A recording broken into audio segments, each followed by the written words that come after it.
حضرت داؤد علیہ السلام کی قوم بندر کیوں بنی؟ آئیے جانتے ہیں حضرت داؤد علیہ السلام کی قوم پر کس طرح کا عذاب آیا تھا۔ ایک ایسی قوم جس پر اللہ پاک نے اپنا دردناک عذاب نازل فرمایا اور اس قوم کے تمام لوگوں کو اللہ پاک نے بندر بنا دیا۔ آخر اس قوم کے لوگ ایسا کون سا گناہ کرتے تھے جس کی وجہ سے اللہ پاک نے ان پر یہ دردناک عذاب نازل فرمایا، اور یہ لوگ بندر بننے کے بعد کتنے دن تک زندہ رہے، اور پھر ان کو کس طرح دردناک موت آئی، اور جب یہ لوگ بندر بن گئے تو یہ اپنے عزیز و آکار کو دیکھ کر ان سے کیا کہتے تھے، اور کیا آج کے دور میں پائے جانے والے بندر اسی قوم کی نسل میں سے ہیں؟ ان تمام سوالوں کے جواب قرآن حدیث کی روشنی میں آج کے قصے میں آپ کو بتاؤں گا، لہٰذا آپ سے گزارش ہے اس ویڈیو کو آخر تک پورا دیکھے اور خوب شیئر کرے تاکہ ہر مسلمان بھائی بہن ہمارے اسلام کے بارے میں جان سکے۔ حضرت داؤد علیہ السلام کی قوم بندر کیوں بنی؟ انسانوں کے بندر بننے کی ابتدا حضرت داؤد علیہ السلام کے دور سے ہوئی۔ اس واقعے کا پس منظر کچھ یوں ہے۔ حضرت داؤد علیہ السلام اور ان کی قوم سمندر کے کنارے ایلا نامی ایک بستی میں رہتے تھے، اور ان کی تعداد تقریباً 70,000 کے قریب تھی۔ یہ قوم بڑی ہی خوشحال تھی اور اللہ پاک کی بہت زیادہ فرما بردار قوم تھی۔ اس قوم کو اللہ پاک نے بے شمار نعمتوں سے نوازا تھا،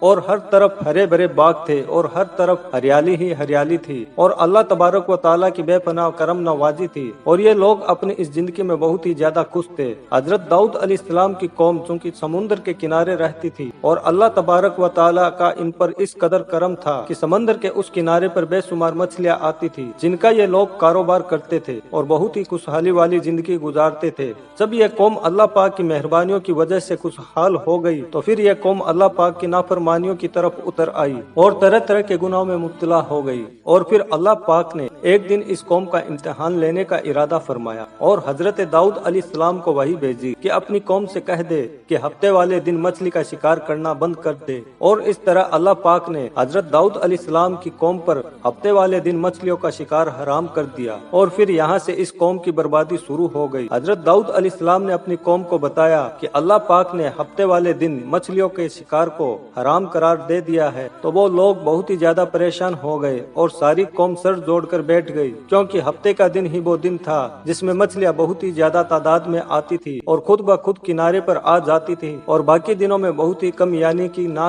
ہونے کے برابر ہی مچھلیاں پکڑی جاتی تھی۔ اس قوم کا گزر بسر چونکہ مچھلیوں کے شکار پر تھا، اس وجہ سے اللہ تعالیٰ کا یہ حکم سن کر یہ قوم پریشان ہو گئی۔ یہ لوگ اس بات سے بے خبر تھے کہ یہ صرف اللہ کی طرف سے ایک امتحان اور ان کی آزمائش ہے۔ پھر شیطان نے ایک دن ان کے دلوں میں وسوسہ ڈالا کہ سمندر سے نالیاں نکال کر خشکی میں بڑے بڑے حوض بنا لیے جائے، جب ہفتے والے دن مچھلیاں آئے گی تو وہ ان نالیوں میں سے ہوتے ہوئے بڑے بڑے حوضوں میں آ جائے گی، اور اس طرح پھر ان نالیوں کا منہ بند کر دیا جائے، اور پھر اگلے دن یعنی اتوار والے دن ان کو پکڑ لیا جائے۔ شیطان نے اس قوم کے لوگوں کو برگلایا کہ اس طرح ہم ہفتے والا دن شکار سے بھی بچ جائیں گے اور مچھلیاں بھی ہمارے ہاتھ آ جائے گی۔ بہت سے لوگوں کو یہ وسوسہ اچھا لگا اور انہوں نے ایسا ہی کرنا شروع کر دیا، اور انہوں نے سمندر سے چھوٹی چھوٹی نالیاں نکالنا شروع کر دی جس کے ذریعے زیادہ مقدار میں مچھلیاں ان حوضوں میں آنا شروع ہو گئی۔ اس قوم کے بدبخت لوگوں کو شیطان کا یہ ہلا بہت پسند آیا، لیکن اس قوم کے لوگوں نے یہ نہ سوچا کہ جب مچھلیاں سمندر سے آ کے ان حوضوں میں قید ہو گئی تو وہ مچھلیوں کا شکار ہی ہو گیا، اس لیے یہ شکار بھی ہفتے والے دن ہی قرار پایا جو کہ اللہ پاک نے حرام قرار دیا تھا۔ اس موقع پر یہودیوں کے 3 گروہ ہو گئے۔ کچھ لوگ ایسے تھے جو شکار کے اس ہیلے سے منع کرتے تھے اور ناراض ہو کر شکار سے باز رہے، اور کچھ لوگ اس کام کو دل سے برا جان کر خاموش رہے اور انہوں نے شکار نہیں کیا، لیکن دوسروں کو منع بھی نہیں کرتے تھے اور نصیحت کرنے والوں سے یہ کہتے تھے